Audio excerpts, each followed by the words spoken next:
Welcome to AminAcademy.com, the history of Muslim world. Let us discuss about Crusades.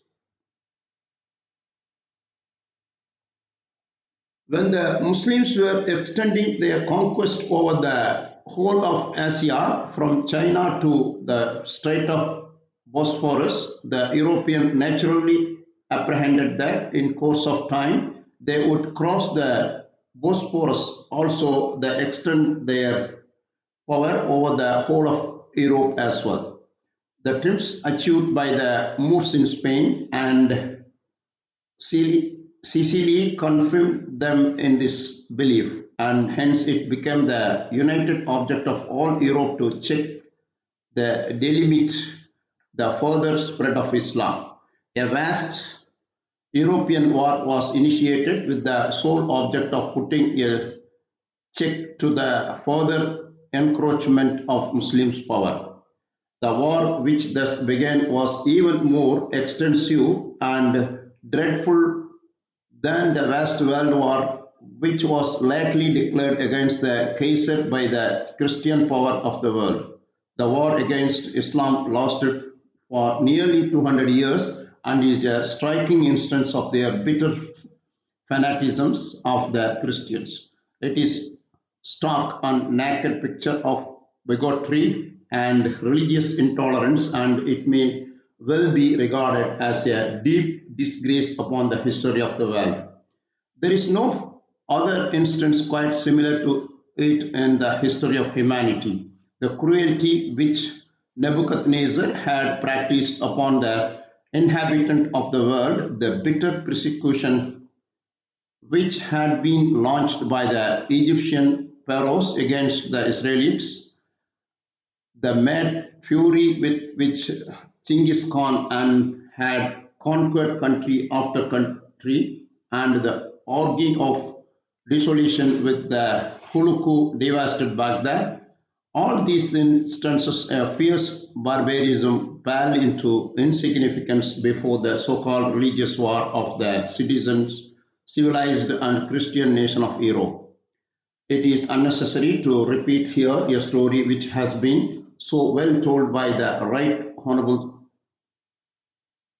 historian Sayyid Amir Ali in his History of the Saracens. European historians, in spite of their efforts, have never been able to prove the Crusades were either necessary or justificable. Nay, they have they have been forced to admit that these religious wars form a disgraceful chapter in the history of Europe.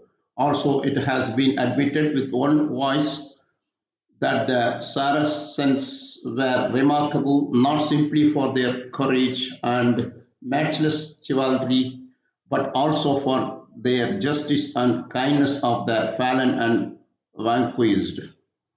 No doubt, so some great historians, from the abundance of their love for their own faith, have tried to cast a portion of blame upon the Turks also, and thus minimize the guilt and responsibility of their own people.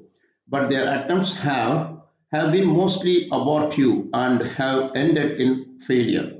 But as against the bizarre tale of these prejudiced historians, it may be useful to remember that Abbasid caliphs and their allied sovereigns used to carry on the work of imperial rule with a remarkable degree of ability and vigor. In fact, it may well be doubted if any other line of sovereigns have succeeded for an equally long period of time in maintaining themselves in the full exercise of their power and sovereignty. It may be said without fear of contradictions that the countries conquered by the Arabs were exalted and glorified and never humiliated as the result of such conquest. Nay, in many countries it is happened that the Christian inhabitants deserted their own Roman masters and invited the Arabs to come and rule over them. For instance, the Jews, oppressed and humiliated by the rule of the Christians, sent a warm and enthusiastic welcome to the Muslim emperor in order that they might come and conquer their territory. Similarly, the Persians abandoned the religion of their forefathers and adopted Islam, whichsoever country has come under the influence of Islam, that country has since then enjoyed peace and prosperity. But for the intervention of the Crusades, it is possible that the whole world by the end of the Middle Ages would have come under the undivided and undisputed sway of the Muslims. Atheism and agonitism would have been banished forever from the face of the earth, and the whole of humanity would have been united in proclaiming with one voice and glory of the one and almighty Creator. The Turks came to be regarded as one of the chief sovereign nations of the world in the 15th century AD, but in the 11th century they were regarded as barbarous, uncivilized, and cruel. The seeds of nationalism had not yet been sown in their minds. They had not yet developed into a compact and aggressive fighting power, and hence it would be a difficult task to prove that the Crusades were necessary in order to protect Europe against the aggressive hostility of the Turks. Below, we shall give a brief account of how the Christian monarchs of Europe came to declare this so called religious war under the pretext of fighting for Christianity. To visit the holy city of Jerusalem was regarded by most Christians as a necessary part of their religious discipline. In the beginning of the 11th century, a rumor was set afloat among the Christian multitudes of Europe that the day of judgment was almost imminent. Accordingly, uncounted hordes of Christians sold out of all their belongings and flocked in troops from far and near to visit the Holy Land as the last act of their lives.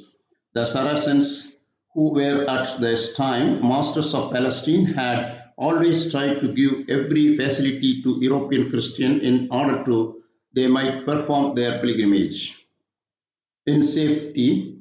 In 1075, the Seljuk Turks slightly increased the rate of the pilgrim tax and thus incurred the wrath of the Christians. A monk named Peter, afterwards known as Peter the Hermit, brought various charges against the Seljuk king of Palestine and appealed for justice to the chief priest of Jerusalem, to the Pope of Rome, and to the monarchs of Western Europe generally.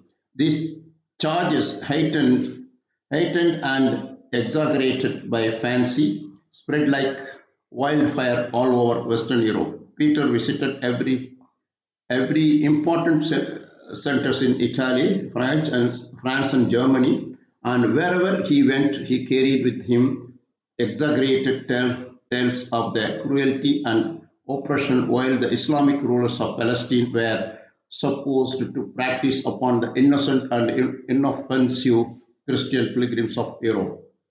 The people accepted Peter's version with unquestioning credulity, and soon fell into a very fever of religious madness. In 1095, Pope Urban II himself went to France and called a vast assembly where he gave a false and exaggerated version of the so-called cruelties which Islam was practicing against the Christians.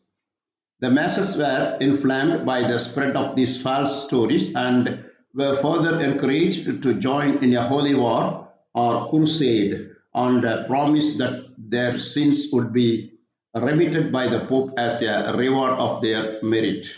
A crusade or holy war was thus declared against Islam, and Europe rang from side to side with the news of the coming conflict.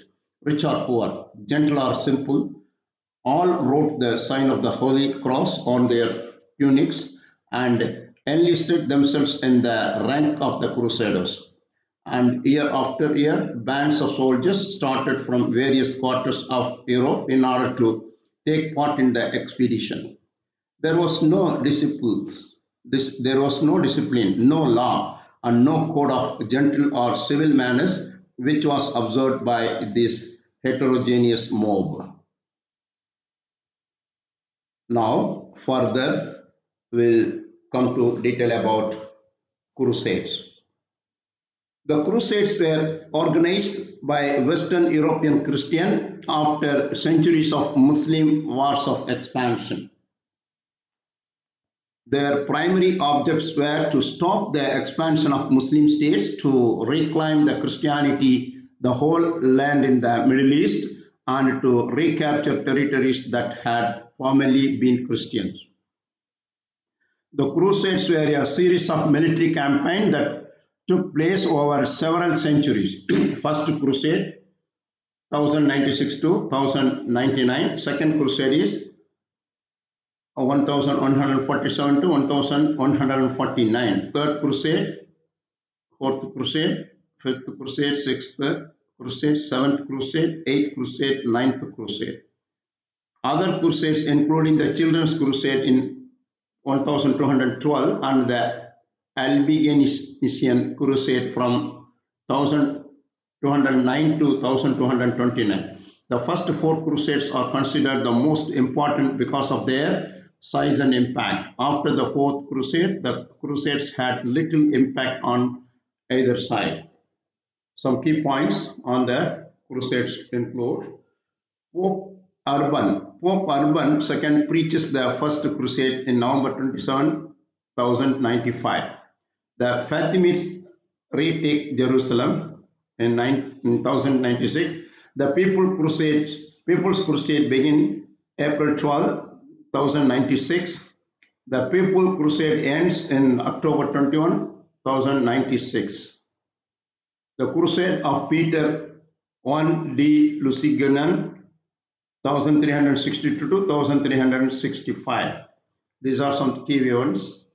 The Crusade were a series of military campaigns that took place between 1095 to 1291 and were a major event of European history.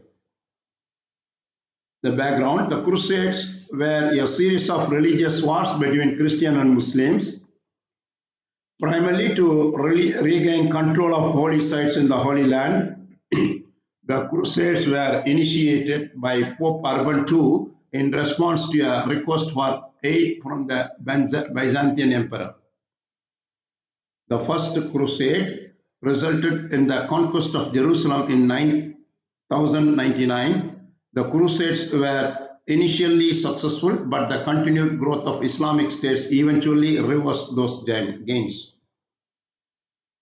Other crusades: there were 8 major crusades, but many more unofficial ones. The crusades involved emperors, kings, nobility, knights, and other warriors. What is the impact? The crusades had many consequences, impact, including the collapse of the Byzantine Empire, soaring of relation between religious and people in the East and West, the expansion of medieval Europe. Decline. The crusade declined rapidly after 15th century. The decline was due to the Protestant Reformation and the decline of papal authority. So far we discussed about the reasons and introduction about Crusade War. We have done. Please subscribe our YouTube channel.